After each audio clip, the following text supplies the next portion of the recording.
मेहनत कर रहे हैं और ऐसा लगता है कि हुकूमत आपकी दहलीज पर, ऐसा बोलना चाहिए, government at your door steps. तो ऐसा मंज़र देखने को आया और वाहिद शख्सियत है जो कभी कहीं भी खामोश नहीं रहता ये बंदा। तो पिछले और आपने वो बाइट भी देखा कि मुनुगोडू इलेक्शन से पहले, पोलिंग से पहले उन्होंने चैलेंज कर दिए थे कि अगर मुनुगोडू में टीआरएस हारती है तो शकील साहब खुद रिज़ाइन कर देंगे। तो इतना ग्रिप है पॉलिटिकल सिचुएशन पे और अपनी पार्टी पर उतना भरोसा है और वफादार सिपाही पार्टी की अपना काम करते जा रहे हैं। बड़ी मुश्किल से इनको इंटरव्यू के लिए बुलाना पड़ता है। कई लोग ऐसे होते हैं जो काम नहीं करते, इंटरव्यू के पीछे भागते हैं, लेकिन ये शख्स ऐसा है जो काम के पीछे भागता है और हमको इनके पीछे भागना पड़ता है एक इंटरव्यू के लिए। तो बड़ी खुशी होती है कि चलो एक नुमाइंदा इतना, हालांकि जनरल कॉन्स्टिट्यूंसी है, वो कोई मुसलमान कॉन्स्टिट्यूंसी नहीं है, इनके वोटर्स नॉन मुस्लिम ज़्यादा हैं जैसा कि आप सब जानते हैं, और बहुत मेहनत हो रही है और इंशाल्लाह आगे भी होती रहेगी।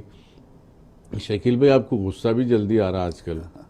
हाँ, परसों अरविंद को क्या क्या की बोल दिए आप? नहीं, मसला क्या है कि जो अरविंद की ज़बान, जो लहजा है जी, पिछले कई सालों से इंतहाई बेहुदा है, बेशरम है, नालायक है। जी, और एक जो है तेलंगाना रियासत की बेटी को पकड़ के, एक ऐसी बच्ची जो तेलंगाना रियासत की शान है, जी, आज हमारी मैडम कविता मैडम, उनके बारे में बदतमीजी से बात करना कई साल से सुन रहे हम। एक चीफ मिनिस्टर साहब, उनके पैर की धूल के बराबर नहीं है इन्हें, उन्हें उनके बारे में बात करने की इसकी औकात नहीं है। उनके बाप खुद आके इनके पैर पड़ के एमपी सीट लेके गए, और वैसा आदमी जो है आज हमारे मैडम के बारे में बात कर रहा है, जो रियासत तेलंगाना की एक शान है। तेलंगाना की एक बेटी, ऐसी बेटी है जो तेलंगाना की शान है, आज उनके बारे में इस तरीके की गुफ्तगू करना, तो ये एक मेंबर ऑफ पार्लियामेंट होते हुए इस तरीके की बदतमीज़ी, मेरा ये बोलना था कि तुम्हारी, आप अपनी बहन के साथ ऐसी करते, अपनी वालिदा के साथ, माँ के साथ ऐसी बदतमीज़ी करते, अपनी बीवी के साथ ऐसी बदतमीज़ी करते, तो किस तरीके की, जब तुमको कविता मैडम से इतना वो है तो तुम लोगों को दूसरी जगह एमएलए रिज़ाइन करा करा के क्यों लड़ रहे भाई इलेक्शन? तुम्हारे बीजेपी के एमपी है, बीजेपी के एमएलए है, तुम्हारे को इतना भरोसा है, तुम खुद रिजाइन कर लो, करके आ जाओ मैदान में। आज लोगों को लेके आ रहे, इलेक्शन तुम कैंसिल करो, हम तुम्हारे को इतने 1000 करोड़ का कॉन्ट्रैक्ट देते, तुम लड़के जीत, तुम रिजाइन कर दो और इलेक्शन लड़ो, जीत गए तो ये माहौल बनाना है, देखो बीजेपी की हवा कितनी है। कई को हरा रहे भाई, दूसरे लोगों को कई को परेशान हो रहे, बेचारे राजगोपाल साहब को जबरदस्ती बकरा बना दिए। हाँ, कोई मतलब ही नहीं था बेचारे को, ऐसा हलाल करे पूछना नहीं। अरे भाई क्यों, क्या जरूरत है? जब तुमको हलाल ही करना है, तुम्हारे अपने पार्टी के लोगों को करो, तुम्हारे एमपीज को करो। आज अरविंद से मैं चैलेंज कर रहा हूँ, अरे भाई तेरे को इतना, तेरे पे भरोसा है, तू जहां बोले कविता मैडम को हरा तुम बोलो ना, आज आ जाओ भाई रिजाइन करके। चल, सही मर्द का बच्चा है, सही तेरे अंदर ईमान है, सही जज्बा है, तेरे को इतना भरोसा है, आजा देख लेंगे। अगर कविता मैडम से तू अभी रिजाइन कर ले, आजा मैदान में।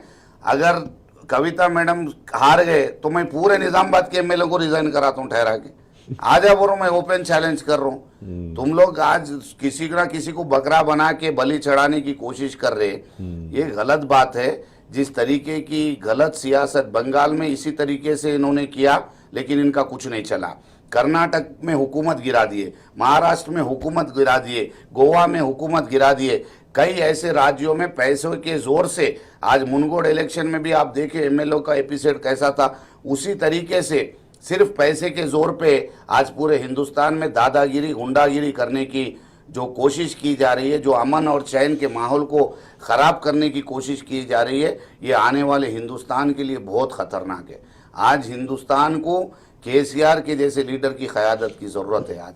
आज तेलंगाना पूरे हिंदुस्तान में एक ऐसी मिसाल है, ना कि गंगा जमनी तहजीब, डेवलपमेंट के अंदर तेलंगाना का हाथ आज कोई नहीं पकड़ सकता।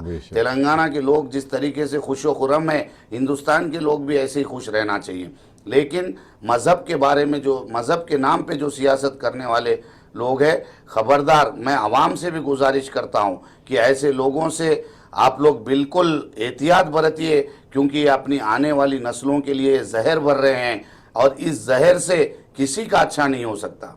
जो हिंदुस्तान की तहजीब है, जो हमारे तेलंगाना की तहजीब है, जो हमारी हिंदू मुस्लिम सिख ईसाई की जो गंगा जमनी तहजीब है, आज पूरे दुनिया में एक हिंदुस्तान मिसाल है।